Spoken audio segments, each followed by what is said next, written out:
I want to thank everyone who gave a positive comment on the last video because it lifted my spirits a lot to see people leaving in-depth, not just vacuous comments with words of encouragement, but actual personal experiences that they're applying to what I'm saying.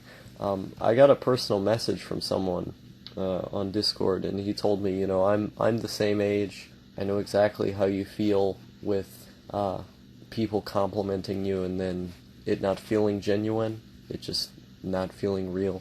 And, I know what you're going through, but the work that you're doing on here is acting as a mouthpiece for a lot of very lonely people our age.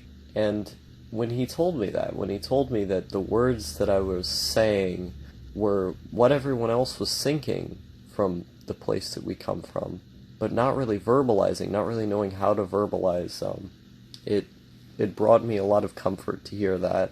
There were other things people told me about not giving up and things like that, and it did genuinely help. So I want to thank everyone who gave a comment there. Now, when I woke up this morning, I felt like I was about to have a panic attack, because when I released that video, I said some very personal things in it, and this always happens before I go to sleep. I will release a more personal video, because I don't like releasing videos like that when I'm awake and I'm going to stay awake, because I might just take the video down.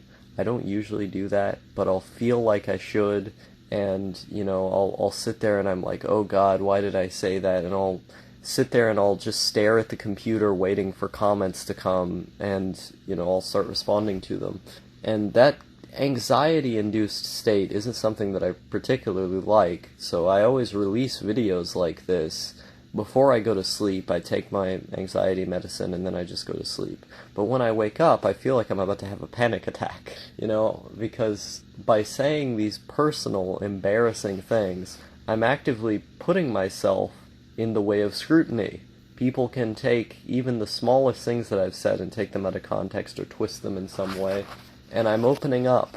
Now, if you've been on this channel for a long time, that may seem kind of absurd, but I don't like opening up. I don't really like telling people these things, because I feel like it compromises my image in some way. And even though I hate that I think about it, I think about image a lot. And so when I release a video like that, before I go to sleep, the only thoughts I'm having is how can I distract myself from the fact that I just released that video. And then I'll eventually go to sleep while I'm listening to a podcast or something. But I almost never don't have a podcast on, and I almost never don't take my medicine, because if I don't have those things, my mind is going to go fucking insane. And I won't be able to relax. I'll just keep thinking about, what if they say this about me? What if they think this about me? What if they take my words out of context like this? How am I going to look after this? It's just constantly thinking about that. And I think about this with everyone who I talk to. Like, most people who I speak to, I'm actively thinking about my image as I talk to them, because I don't want to be rejected. I don't want people to have negative feelings for me. And waking up in that anxiety-stricken state and reading those comments, it put my heart at ease, and it made me feel like what I'm doing here is right. I think if we're going to be alive on this planet, the least we can possibly do is use that time to benefit some kind of skill. In my last video, I talked a lot about, how I hate the way that I'm feeling and how I hate that everyone else is progressing around me, but I haven't reached my full potential. And so if I haven't reached my full potential, then I need to be working until I can get to that point. And while it may take me longer, that doesn't necessarily take away from the accomplishment that I would be making. I get in the habit of comparing myself to others so much that when I get lost in that, I begin to lose sight of the entire reason I'm doing any of this in the first place. And that's because I care about it. I like knowing that I can be good at something, or I like knowing that I can communicate something. And so if there's something that I can't communicate effectively yet, then I should be working to do that better. I'm stuck on this earth anyway. I'm going to be right here. And so if that's the case, then what I should be doing in that time is making myself better. It's making my work better. It's making every possible thing that I can do better. When I was a little kid, I thought a lot about conversation as an experiment, that I would try to get into as many conversations as I could and just say random things that weren't like my personality or weren't things that I even necessarily believed, but I would say them so I could gauge the reactions of other people. This is something that I still do a lot in conversation, and people can find me kind of sketchy because of that, because I'll just be making arguments that I don't really believe for the rhetorical sake of making an argument, because I think it's fun, and I think it's an interesting way to practice with ideas and with speaking. And I was talking to my mom at the time, I believe. I think I was like 7 years old, and I was just saying all this like random stuff that did not make any sense whatsoever. But the reason why I would do stuff like that at that age was because I wanted to see the reaction. As I got a little bit older, into like 10, I would just straight up be doing this all the time. I would just be saying all kinds of just random shit, experimenting with jokes and stuff like that.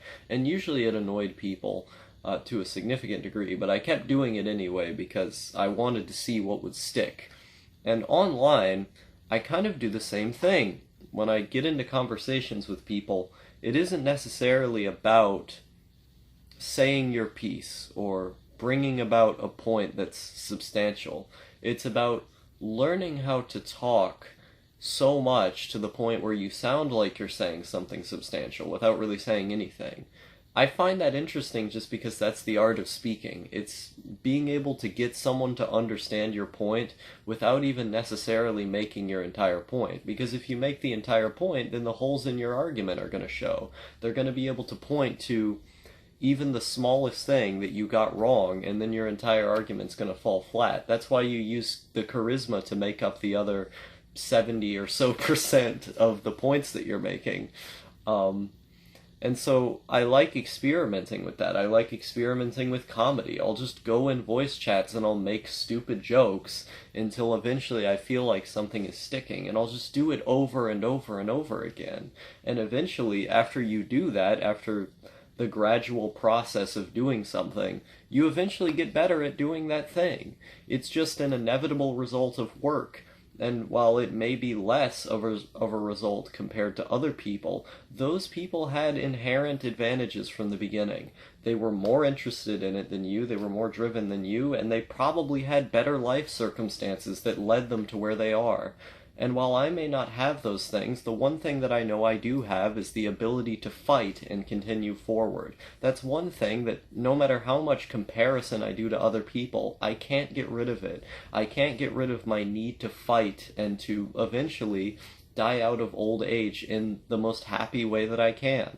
As long as I continue keeping that goal in my mind, to die happy and to know that I've accomplished something big on my deathbed, then there's nothing that's going to stop me from living. And as long as I'm living, there's a potential to change. There's a potential to build something more.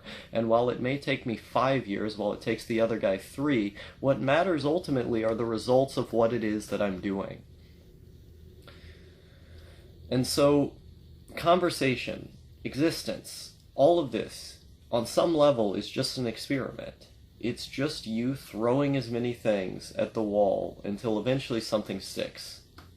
And while that may seem intimidating at first when you see all these other people who are racing right past you and they know all these things already, all you gotta do is keep on experimenting until you find something that works. Experiment with methods of self-discipline, and maybe in 10 years I'll be looking back on this and I'll feel pretty proud of what I did.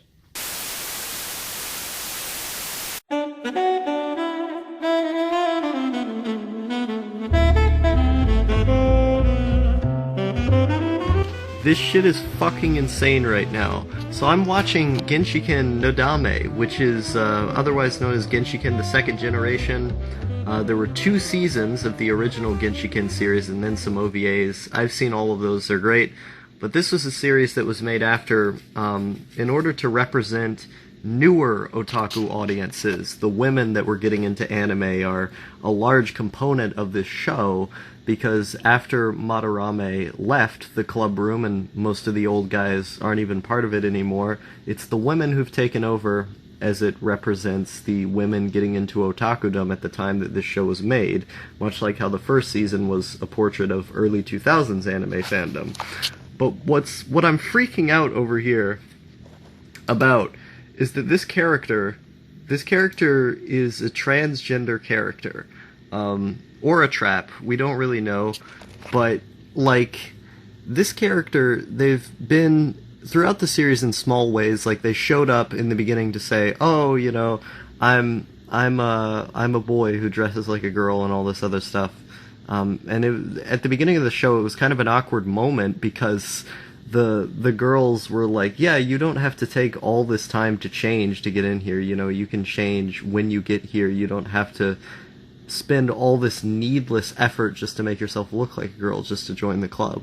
And, you know, everyone was freaking out over the fact that the cosplay was so good. But there's a scene right here where the guy, or girl, it's not really canon whether or not they're trans, is is imagining the female version of themselves in their mind while waiting to get into Motorame's house, because they've been using Motorame's house as a place to change each day before they get to the school to go to meetings or whatever. And just before this, Motorame was talking to her, and he was like, oh man, you gotta stay here and drink beers with me. Like, he said it all confident.